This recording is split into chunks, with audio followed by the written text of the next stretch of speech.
আমার বাসা এখানেই। তো আমি রাত 11টার সময় বিকট শব্দ শোনার পরে আমি রেলে আসি। রেলে এসে দেখি রেলের হেড উড়ে গেছে, 6 ইঞ্চি হেড উড়ে গেছে। তো পরে আমি বাড়ি থেকে কাঁথা নিয়ে সেখানে প্রাথমিক চিকিৎসাটা করছি। করার পরে এখানকার মিস্ত্রি সাহেবকে আমি ফোন দিচ্ছি। দেওয়ার পরে বলছি, ভাই এরকম এরকম ব্যাপার, আমাদের এখানে রেলের হেড উড়ে গেছে 6 ইঞ্চি। তো সে বললো যে আমি কন্ট্রোল রুমে ফোন দিচ্ছি, তুমি এখানে থাকো, ওভাবে চালাও।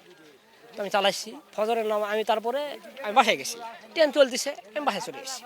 তো বাসায় যাওয়ার পর ফজরের নামাজের পরে আমি আবার রেলে আসি। আসার পরে দেখি যে ওখানে ক্ষতটা বড় হয়ে গেছে।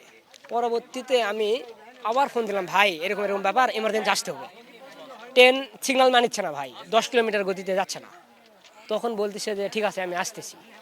করার পরে মিস্ত্রি সাহেব সবগুলো আসলো। আসার পরে আমরা চিকিৎসা এখানে করতেছি এবং সিগন্যাল দেওয়া হয়েছে। চিলাটি থেকে ছেড়ে আসা ঢাকাগামী চিলাটি এক্সপ্রেস ট্রেনটা সিগন্যাল মানে নাই। এরপরে প্রত্যেকটা ট্রেন সিগন্যাল মানছে। রেল কর্তৃপক্ষের সাথে আমরা কাজ করি, আমরা এখানে কাজ করতেছি এবং আমরা প্রতিনিয়ত এখানে দুর্ঘটনা হয় আমি সাপোর্ট দিই, আমি তাদের হেল্প করি, স্থানীয় হিসাবে হেল্প করি। তো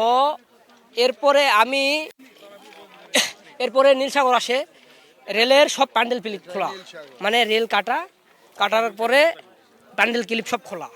সিগন্যাল দিছে, মিস্ত্রি সাহেব গেছে, সিগন্যাল মানে নাই। তারপরে সে ট্রেনের থেকে মানে রেল থেকে নামে নাই। এখানের স্টাফ সে বরাত সাহেব মনে করেন যে গুরুতর মানে মারাত্মকভাবে আহত হয়েছে। এই দুর্ঘটনাটা হয়েছে এবং এলএম সাহেব যদি এই সিগন্যালটা মানতো তাহলে এই দুর্ঘটনা হতো না।